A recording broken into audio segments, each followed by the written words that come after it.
Muse's next single, that's called Hysteria. Talking of Queen, your new favourite bands are here, the Cribs. Welcome to the programme. And has to be said, Ryan, at that Story gig supporting Sleepy Jackson, there's a couple of people standing around me who said you had a Freddie Mercury haircut. Well, I don't know about that, but sure, whatever, that's okay. I don't mind. It's better than a Brian May haircut, I suppose. That is absolutely true. Your Manchester gig's off tonight, you were just telling us. Yeah. I had this vision of you, like, literally the van screeching to a halt outside, running in, monkey style, doing the interview, running out, off back onto the motorway, but it's not happening. Nah. So if you're in Manchester, don't get your hopes up tonight. Okay, I better introduce the band. Chris, so it's Gary, Ross and Ryan, and the press release says you formed when you were 9 years old. But you are all brothers, so that would probably make it a bit easier. Yeah. There were like, I don't know, a 10-year lull, but then we got back on track. That's quite a lull. Yeah, it was quite a Did you lull to deal with, you know what I mean? Did you fall out? No, we just got preoccupied by, he you know, just playing out and stuff like that, just normal kids stuff. Yeah, the cricket fields and stuff like that. It just, you know, the lure of the cricket fields were too much for us, you know. So when did it all sort of start falling back into place then?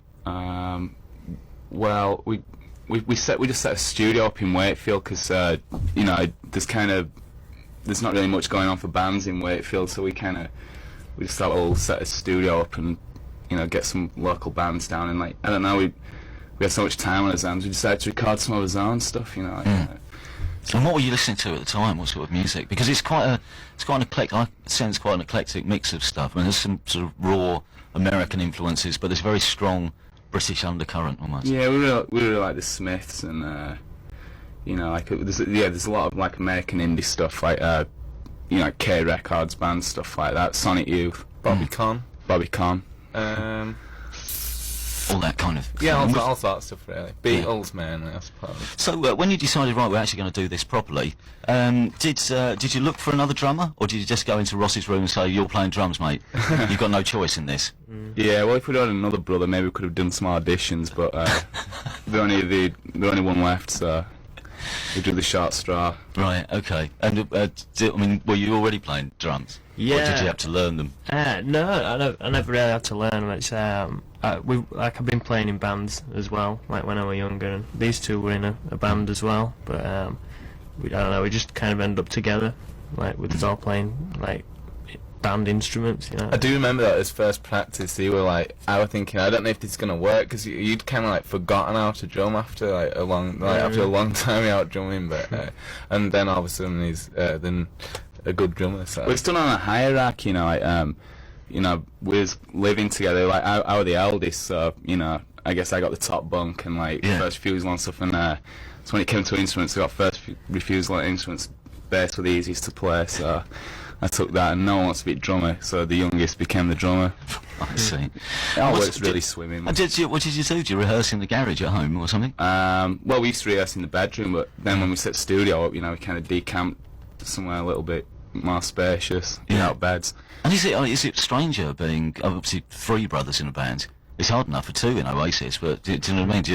Does it provide a different level of tension? No, it makes stuff a lot easier because, you know, we grew up with the same record collection, so there's not going to be too many problems with, you know, we all like the same music, and also, I guess any practice you have any arguments you have at practice, you know, you can sort them out over breakfast the next day. Is that what you're saying? That's the thing, you're going to get some evil looks over at dinner table, so you got to try and get them sorted out there and then. Yeah. I'll tell you what, let's play a track from the record. We've been playing Baby Don't Sweat, but apparently it's a kind of double A side, and we haven't played the other side, so should we play that? It's another number. Yeah, let's play go. that. Let's do that. It's Cribs on Six Music.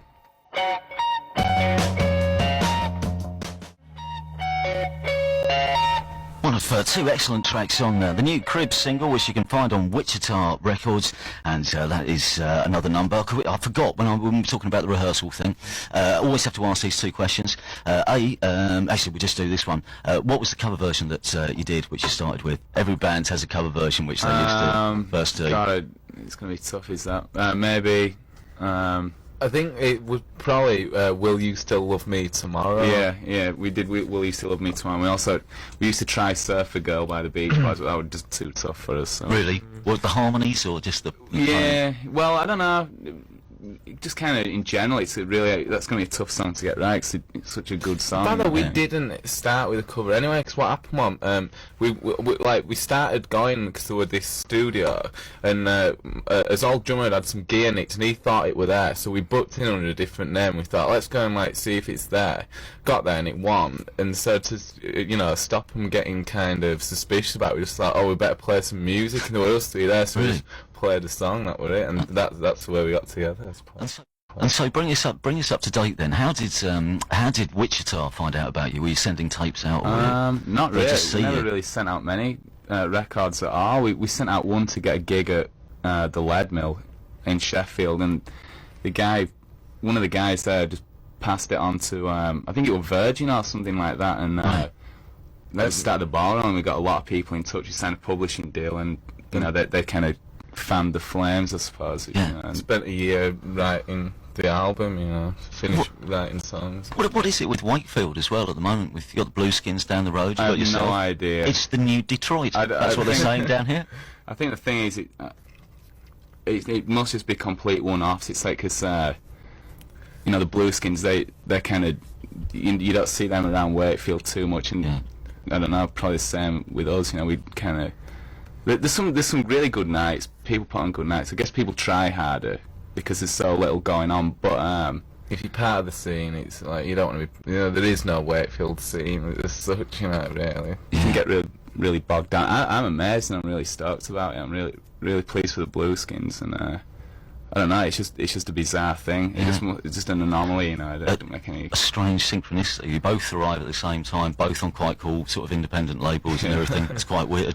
Twilight Zone we're entering. But you've been doing your album at Toe Rag Studios, is that right? The Liam Watson's famous, the now legendary Toe Rag Studios. Made it a bit tougher to book. I'm sure it did. But it's all old Valve gear and stuff. Isn't it? I mean, the thing is, I was talking to Liam about this, myself, and he was saying, you get a lot of bands come down, it doesn't work for them. You've got to, it's got to be what you want. And I guess at the end of the day, we went there because we did some sessions in bigger studios, and the working vibe just wasn't very good. It's like it's not like down at Torag. It's like you're just recording your band practices. You know what I mean? And that's what it would always like down at our studio. So that's what I'm really pleased with. And also like. So it's the atmosphere as much as anything. It's more the mood in the studio. Oh yeah, but also there hasn't been. In our opinion, there's never been any records that sound better than the early Beatles records, and if you're going to get that sound anyway, you're going to get it down Torag, you know what I mean? Because you've got all the authentic gear, so. And it is just a lot quicker. I think we banged the album out and the B-sides and stuff in a week at tops, something like that. So it was just far better than any other studio that we'd ever been in. Otherwise, you'll end up with a Beatles problem where you'd have to get Paul McCartney to basically strip it down, take off all the production, and reissue it some years later, claiming it to be a whole new reworking of the first record. And you toured with Sleepy Jackson. How did that go? Because that was where I saw you for the first time. I thought, blimey, this band are quite good. Yeah, the tour were good. Yeah, fantastic. Good guys, good band. We did a one-off gig with them about the beginning of this year, and they really liked us. So they basically put us on the tour, and that's great, because we were friends with them already. So it's like being on tour with friends, having a lot of fun. What about the folks at home? Is it a sort of tearful waving you off to the van? So make sure you phone. Well, look after the younger one, Yeah. The dog don't like to see us go. Really? Yeah, he gets on van with us, but. When are we going to see the album out? It's his next single's coming out late February, and the album follows just straight after that. It'll be tail end of February for the album. It's all finished and ready to go. And what's it going to be called? It's just going to be self-titled, I reckon. Cribs by Cribs. Excellent. I'll tell you what, come back and do something else for us when the album's out, if you will. Thank you very much for coming in. It's Cribs on 6 Music.